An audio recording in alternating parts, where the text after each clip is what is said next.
Tonight I got a call to sub on another orchestra gig in Erie. It's not with the Erie Phil this time. It's Young Artist Debut Orchestra or something like that. So a new orchestra for me, which is also why it's worth the trip. They're paying pretty well. So it'll just be one rehearsal today and then the concert tonight. We're playing Beethoven 7, which is not a hard symphony for the viola section, which is why I feel pretty good just jumping in with one rehearsal. So yeah, let's get on the road and we'll be there in about 3 hours.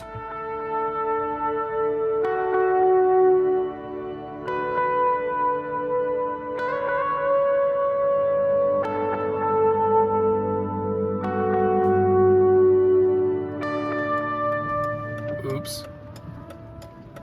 Who's getting it? Not the Jeep, apparently. I always end up pulling up in this gas station on my way to Erie, and I still have a half tank, but I don't know. The idea is that turn right. Hopefully I top it off twice, and even though it costs the same amount, it hurts a little bit less.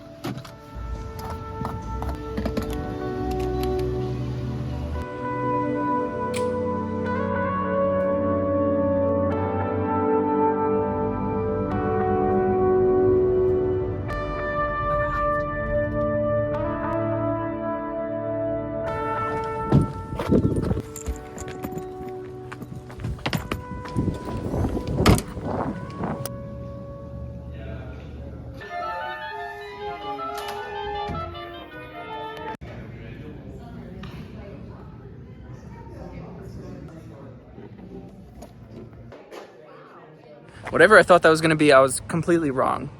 Usually the way orchestras work is that there's a minimum of like 2 or 3 rehearsals, sometimes up to 5 if it's really difficult music. In this case, we had 1 rehearsal. I thought I was coming in like as a last minute sub and they'd been rehearsing the whole week. But it turns out everyone was there today for the first time.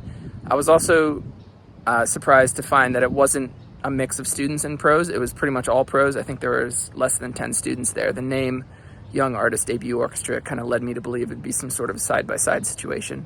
But I was wrong about that too, and yeah, we used the entire rehearsal, like up to the very last second, just running through the rest of Beethoven.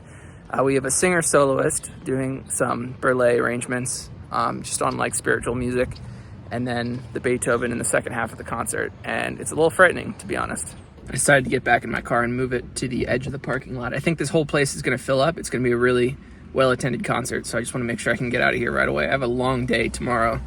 If I get out of here right at 10, which is when I think the concert's going to end, I'll be lucky to get home by 1 a.m. And tomorrow I got to head to Lancaster for a 10 p.m. show. We're finishing at 1, and I'm going to drive back home after that. So that's another 3-hour drive each way. After that, I got my church gig, get a few hours of sleep, and then I actually have the first rehearsal for the musical that I'm playing next week, which is a Patsy Cline musical. That one's going to be tough. As I was driving up here, I was thinking to myself, what can I make, kind of the takeaway for this video be? Because I can't film the concert, I can't film the rehearsal I'm playing, and I just thought about something. The whole reason I got this gig, and basically the entire thing that allows me to be a freelance musician, is just contacts, making new contacts, maintaining old contacts.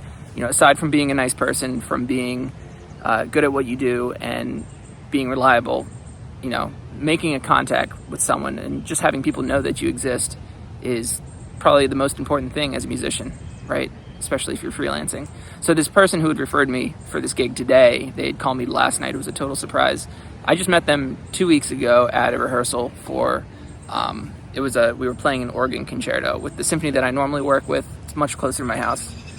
I met this person for the first time, and when this opening came up, he thought of me. I also wanted to talk about, you might meet someone today that you keep in contact with, and this is why Facebook is kind of important in social media, as much as we all hate it. Just a quiet reminder that you exist every now and then can be helpful. And a specific example in my life, something that turned into a real bread and butter gig for me, was meeting someone when I was maybe 18 or 19. I remember I was a freshman in college. There was this band that came to play on the university's campus, just outside. I hung out for a while. When they were done playing, I went and talked to them. They sounded pretty good.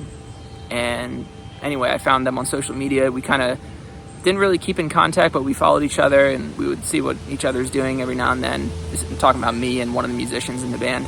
And then years and years later, I'm originally from Philadelphia, the entire opposite side of the state. When I moved to this side of the state and got married and picked a town to live in with my wife, this person happened to be one of the musicians from that band, happened to be working at a church. He's a music director and pastor. And so he saw that I was living in the area playing with the Symphony, and he had asked me, if I would come in and play guitar for, I think it was a Christmas service for the first time. Well, that went well, and it's been like 3 or 4 years now that I've been at this church pretty much every Sunday, and that has been a huge part of my income. So you never know, someone that you might meet today, 5 years down the road or 20 years down the road might, that relationship might blossom into something that becomes really financially important to making a living as a musician. You just never know. Hopefully this concert goes well. Hopefully I get asked back again. This was a really good gig, a couple hundred just for one day. I'd love to do it again. And I know there's a lot of Erie Phil members in this orchestra, so maybe if they see me playing viola, they'll know that they can ask me to play viola, not just fretted instruments. Every time I've played with the Erie Phil, it's been guitar, or like last time it was banjo. I have a video from that if you want to check it out. So I'm gonna go get suited up. I've never heard of doing a concert like this in one shot. See how it goes.